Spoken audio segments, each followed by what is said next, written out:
La géopolitique du prolétaire. Lundi 2 décembre 2024. Né fils de prolétaire, de job en fonction, je me suis toujours considéré comme un fils de prolo. Cela m'a plu. Et le vieillage venant, j'observe désormais cela avec un grand amusement. Davantage, ceux qui n'ont pas connu, ceux-là sont un peu comme ceux qui n'ont pas eu de Rolex. Ils ont raté leur vie. Prolétaire, définition. Je le considère sans peu ou pas de qualification. Ouvrier, manœuvre ou employé, disposant en 2024 de revenus indécents, car ne lui permettant plus de vivre. Il est juste au-dessus de la catégorie des 10 millions de pauvres, officiellement répertoriés. Il ne fait pas partie de la classe moyenne, à tout le moins pour moi, car je considère cette classe comme inexistante, sorte de mirage né au début des années 2000 par gène lexicologique des élites et des bourgeoisies, de voir apparaître de plus en plus de petites gens qui n'y arrivent plus. Revenu décent, définition maintenant, permettant des fruits de son travail de se loger, nourrir, éduquer, se déplacer, enfin prendre un peu de bon temps, culture, jours de repos et détente, déplacement et découverte. C'est là, me semble-t-il, où le système économique ultralibéral a joué de raffinement dans la torture. Le prolétaire étant celui qui ne vit pas de son travail, la classe moyenne étant celle qui a beaucoup de difficultés, voire perd pied. Dans le surendettement et le déclassement prolétarien, l'insulte suprême. On voit là comment la frontière est poreuse, totalement artificielle et cruelle. J'ai fréquenté la catégorie des prolétaires sous tous les horizons, pays et cultures. J'adore. J'ai eu ce besoin vital de toujours être proche, sorte de ballon d'oxygène de vie. Un de mes boss me disait un jour, on ne peut pas être de nulle part. Quels sont les avantages du prolétaire ?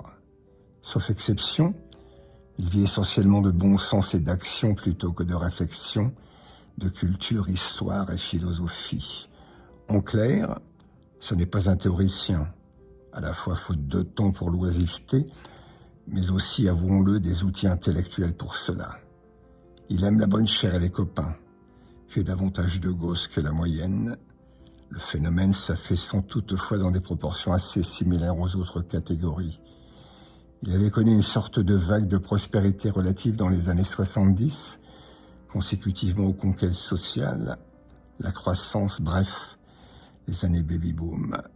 Il s'est brusquement reprolétarisé après l'arrivée de la gauche au pouvoir et le mirage des 35 heures. Paradoxe, non ? Gagner de l'argent sans bosser lui a été fatal.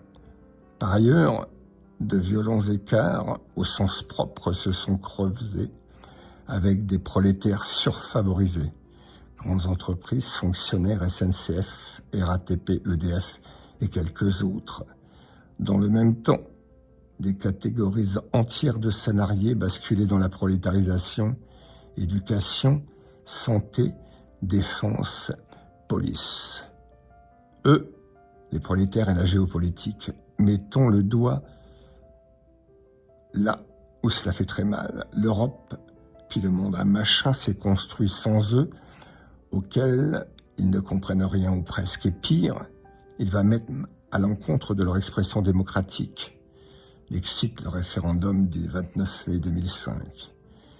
Du prolétaire de tous les pays, unissez-vous, on est passé au chacun pour sa gueule. Et oui, normal, le plombier polonais et le chauffeur poilu roumain viennent me piquer la bouchée dans le gosier. J'aime pas ça du tout. D'où le réflexe naturel, repli sur soi. Je protège ma nichée. Les autres appellent cela le populisme. Pour nous, c'est la souveraineté. Alors, pour ce qui est du reste du monde, les usines y sont parties en courant pour nous retourner des cagates en contrepartie.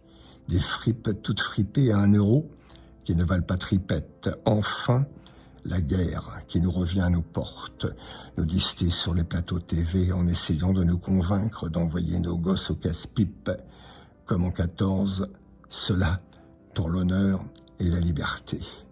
Marie, serre-moi un canon, disait mon grand-père. Après, plus jamais ça. Je vous passe le tsunami migratoire dont il ne faut pas parler car cela, c'est raciste. Pour eux aussi, dans le Grand Sud, la mondialisation était un vrai bonheur. Ils étaient très pauvres, maintenant, ils crèvent carrément de faim. Mais ouf, ils ont Internet, un portable et l'intelligence artificielle. Nous sommes sauvés.